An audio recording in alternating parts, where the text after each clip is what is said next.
जय श्री राम। बंधुओं, मैं आज नासिक के उस पौराणिक स्थल पर खड़ा हूँ जहाँ हम जानते हैं कि माता जानकी का रावण के द्वारा हरण हुआ था। यहाँ शूर्पणखा का नाक विच्छेदन हुआ। गोदावरी का वो तट पावन तट जहाँ दो और गोदावरी माँ प्रवाहित हो रही है और मेरे पास में श्रद्धेय मिश्रा जी खड़े हुए हैं। वे इस भूमि के संदर्भ में भी और यहाँ की संपूर्ण पौराणिकता के संदर्भ में भी वे उसके अध्येता हैं। वे हिंदी के बड़े साहित्यकार हैं।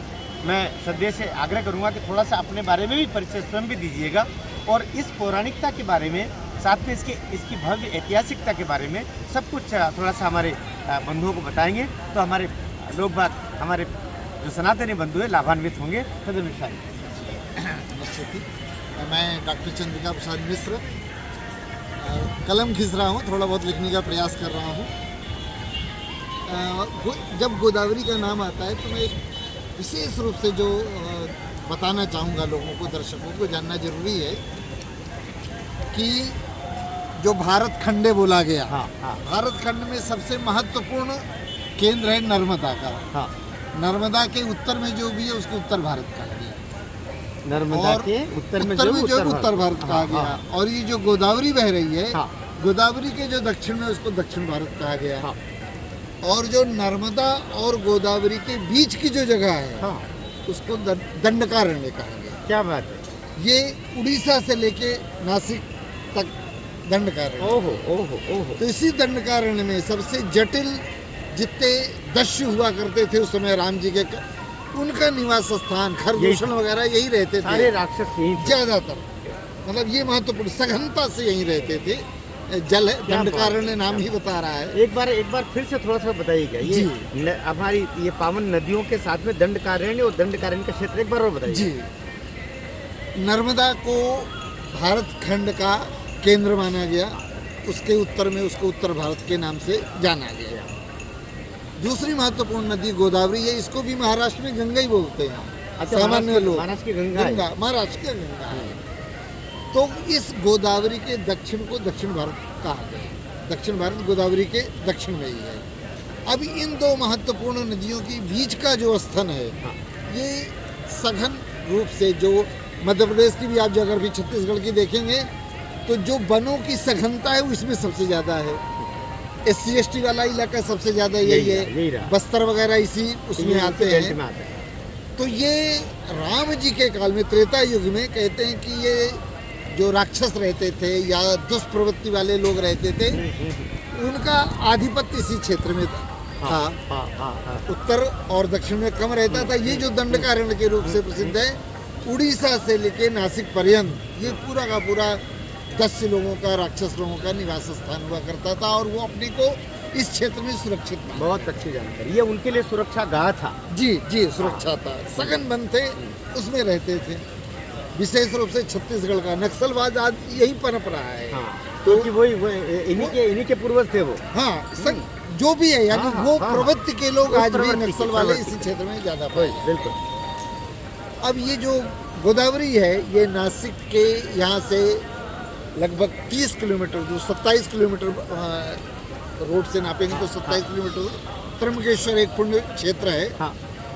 वहाँ पे ये जो तट है जहाँ पे हम खड़े हैं, ये मुख्यतः वैष्णव लोगों के लिए। और जो त्र्यंबकेश्वर है वो शैव लोगों के लिए, शिव के भक्त हैं वो वहाँ जाते हैं। अच्छा, इतने में इतना हो गया। जब यहाँ पे कुंभ लगता है, यहाँ पे कुंभ नहीं बोलते, यहाँ पे उसका नाम मैं भूल रहा हूँ, क्या मराठी में क्या बोलते हैं।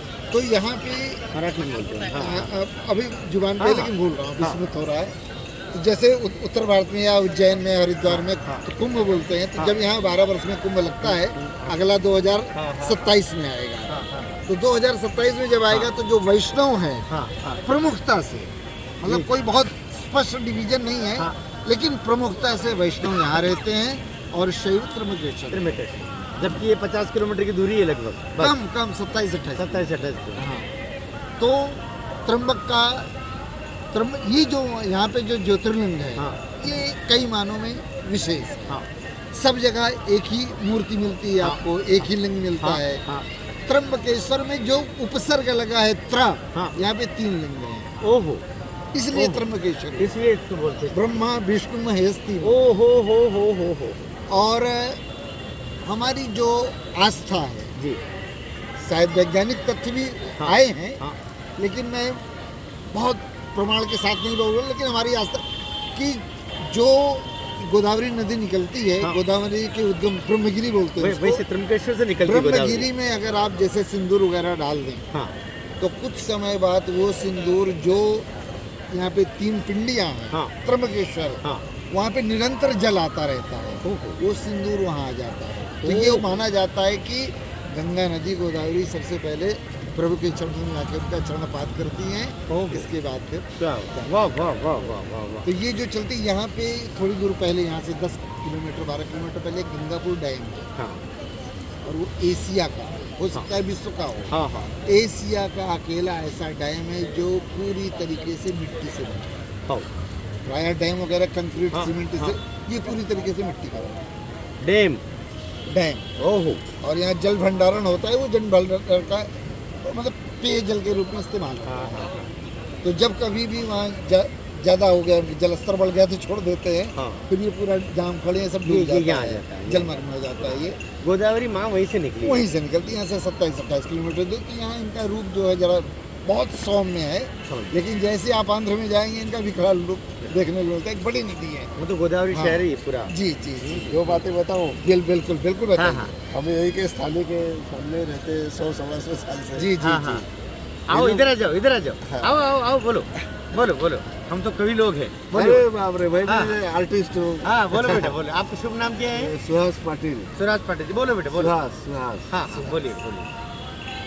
ये जो गोदावरी जी है, हाँ ये त्र्यंबकेश्वर यहाँ से 28 किलोमीटर हाँ। दूर प्रकट हुई है। हाँ लेकिन हुआ क्या है, त्र्यंबकेश्वर में ब्रह्मगिरी पर्वत है, हाँ। जहाँ उनका उगम है गोदावरी जी का।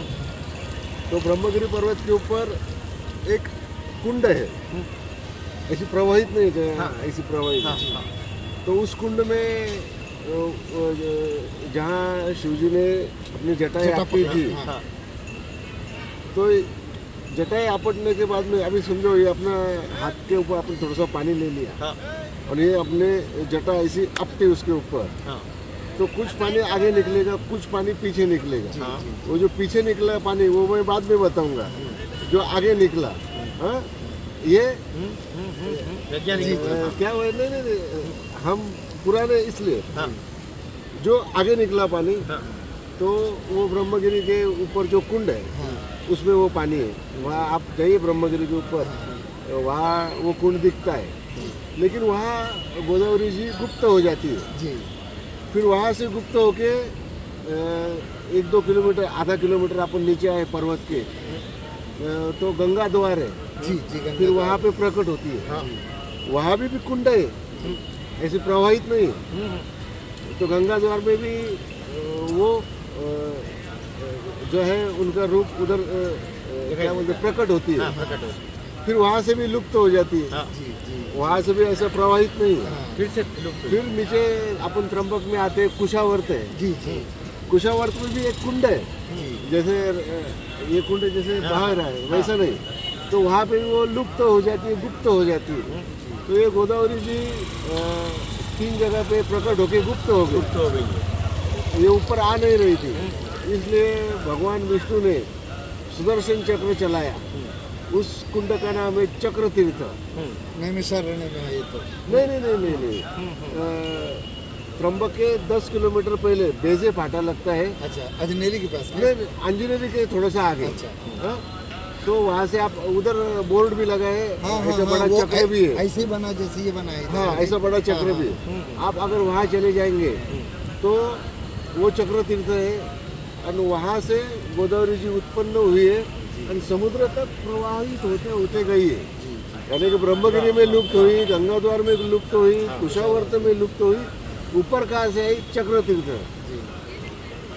पिछले जमाने में चक्र तीर्थ पे कुंभ मेला भरता था, और काउनई के इधर कुंभ मेला भरता था, लेकिन वहाँ वैष्णवपंथी और शिवपंथी इनके झगड़े होते थे, इसलिए महारानी अहिल्याबाई होळकर जो थी उन्होंने वैष्णव पंथियों के लिए रामकुंड और शैव पंथियों के लिए कुशावर्त बनाया। चक्र तीर्थ का इतिहास ऐसा है कि वहाँ पे आप स्नान करें तो आपके पीछे जो पड़े हुए चक्र है वो निकल जाते हैं, मुक्त हो जाते हैं, इसलिए चक्र तीर्थ का वो स्थान है। अच्छा, ये तो मैंने अभी वो पॉइंट पे आता हूँ कि जटा अपनी ये पानी है, आधा पानी तो आगे निकला, जो मैंने आपको बता दिया, ब्रह्मगिरी, गंगा द्वार, चक्र तीर्थ, कुशावर्त और चक्र तीर्थ वहाँ से प्रवाहित हुआ। ये पीछे पानी कहाँ निकला? तो यहाँ से त्र्यंबकेश्वर के बाजू में हरसुल है, हरसुल से एक 20 किलोमीटर आगे गए थानापाड़ा, खरशेत और वहाँ दावलेश्वर है। अच्छा, और वहाँ दमन गंगा बहती है। दमन गंगा के उस पार गुजरात, दमन गंगा के इस पार नासिक। लेकिन वो दमन गंगा को एक 7-8 किलोमीटर पानी बह के आता है, उसका नाम है दावली गंगा। दावली गंगा। अच्छा। वो पानी जो भगवान शिव की जटा से निकला वो कहाँ निकला? दावली गंगा में। अभी नंदी जी ने भोलेनाथ को गंगा दावली यानी कि दिखाई थी, हिंदी में अपन बोलते हैं, मराठी में शुद्ध भाषा में हम क्या बोलते हैं, दाखवली होती, आणि और जो ग्रामीण भाषा है उसमें क्या कहते हैं, दावली होती। दाखवली और दावली एक ही चीज़ है। तो वो दावली गंगा है, वो जमीन से उत्पन्न होती है, ऐसा इससे भी ज़्यादा बड़ा प्रवाह है, डायरेक्ट जमीन से निकलता है। वहाँ शंकर पार्वती का मंदिर है, उनके सामने से वो दावली गंगा निकलती है और वो 5-7 किलोमीटर का प्रवास करके दमन गंगा को मिलती है। दमन गंगा को बारिश में ही पानी रहता है, जनवरी के बाद में दावली गंगा के पानी से वो प्रवाहित होती है दमन गंगा। और दमन गंगा और दावली गंगा के संगम पे दावलेश्वर नामक एक प्राचीन शिव मंदिर है। वहाँ पिकनिक पॉइंट भी बनाया गया है। वो जो पानी जो आता है ना, जैसे कि अपन नहीं जो गार्डन में रहते हैं, अपन ऐसे सकुर से जाते हैं, ऐसा आप अगर उधर जाएंगे तो वहाँ का नयन रम्य दृश्य देख के आप निकलेंगे नहीं। आप एक बार जाओ, अच्छा लगेगा। हाँ, एक बार जाओ, मैं बोलता हूँ 100 बार जाएंगे। कितना? बहुत धन्यवाद। 100 वीडियो को भी बताएंगे। बहुत आपको धन्यवाद। वो दावली गंगा है, सही समय वहाँ पर का आकर दर्शन के जरूर लीजिए। ज्ञानी से मिले ज्ञानी, हो जाए दो बात। अरे और बहुत गधे आनंद से हो मिले गया। गधा, हो जाए दो अरे वाह वाह वाह वाह। जय भोले, आनंद हो गया। जय श्री राम, जय बजरंग। बंधुओं, देखिए इसको बोलते हैं कि सत्संग जब होता है तो वानर सेना ऑटोमेटिक पीछे आती है। सत्संग में सभी समाहित होते हैं। और मैं हमारे राहुल से बोलूँगा कि एक दफ़े गोदावरी माँ का यहाँ से वहाँ तक पूरा एक विहंगम दृश्य कर दें। और ये जो मीडिया में आजकल अपन जैसे नासिक का उल्लेख आता है तो एक चित्र दिखाई देता है, एक भवन दिखाई देता है, वो भी आपको अभी जाता है वो दिखाई दे रहा है। ये दो गोदावरी माँ के दो तट हैं, दोनों का दृश्यांकन हो रहा है। और इस तरीके की और जानकारियाँ भी आपको इस चैनल के माध्यम से हम लोग देते रहेंगे। जय गोदावरी माँ, प्रभु श्री राम की जय, जानकी मैया की जय, लक्ष्मण भैया की जय, जय हनुमान। 1 मिनट और कुछ बताना चाहता हूँ। ये जो भूमि है इसे नासिक कहते हैं, वो शूर्पणखा की नाक काटी इसलिए। इसके पहले इसे पद्मनगर कहते थे। और रावण के जो मामा थे, मारीच, खर, दूषण, इनकी ये भूमि थी, यहाँ इनका राज चलता था। ये जो रावण शूर्पणखा जो है, ये मामा के गांव पे आते थे इधर।